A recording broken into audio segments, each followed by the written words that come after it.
Hello children, today's story is about Cinderella. The story is called Seriously, Cinderella is so annoying. The story of Cinderella as told by the wicked stepmother. You must have heard of me, the wicked stepmother.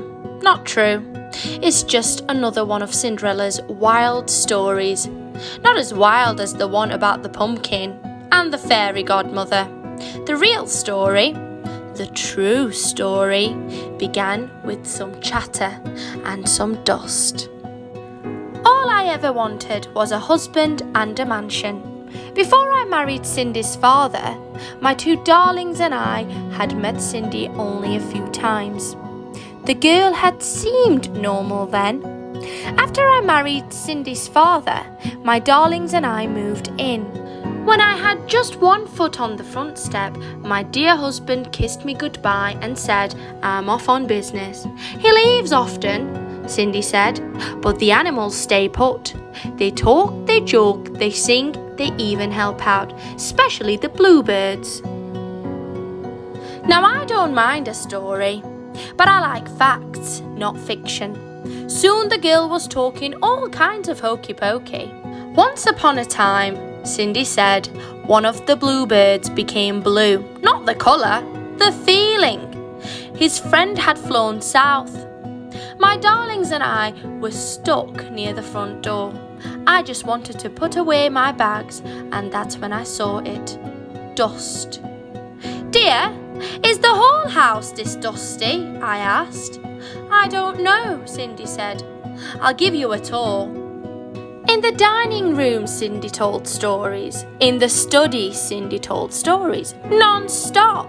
Girls, I said, time to get to work. This place needs a good cleaning. Once upon a time, when I was cleaning, Cindy started. Oh boy. Cindy mopped the floor, but she finished so fast. My darlings had barely started. Did you know robins and sparrows are my friends, she said. But the sparrows don't like the robins, silly creatures. Once upon a time, one of the robins, Cindy dear, I said, why don't you go and wash the clothes now, But Cindy washed them so fast. How on earth did she do it? I had to find another chore for her just to keep her busy. If there is one thing squirrels love, it's washing clothes, Cindy said. The rats, though, would rather iron. You know, one day, squirrels and rats doing laundry. Quit telling such foolish stories, I said. Time passed, but nothing changed. In the garden, Cindy told stories. In the kitchen, Cindy told stories.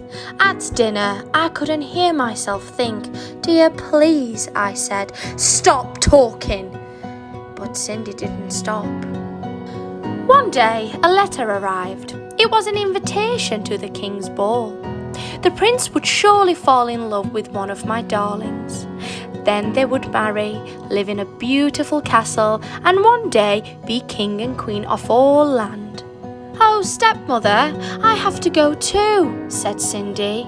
Once upon a time, a girl and a prince, and then, just like that, Cindy lost her voice. Imagine, it had to be from all that storytelling. Well, what could I do? I told Cindy she had to stay home.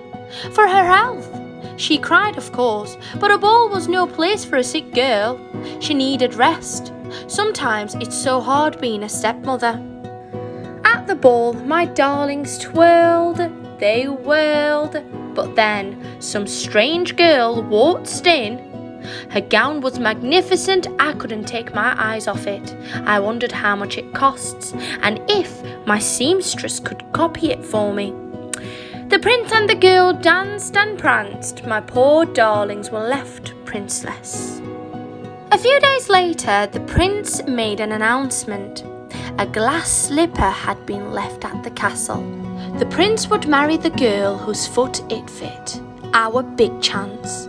After visiting every other mansion in the neighbourhood, the prince's valet arrived at our door. Me, said one of my darlings. No, me, said the other. One at a time, said the valet.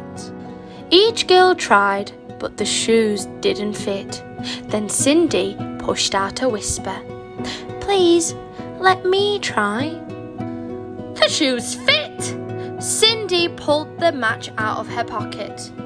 "What?" my darlings cried.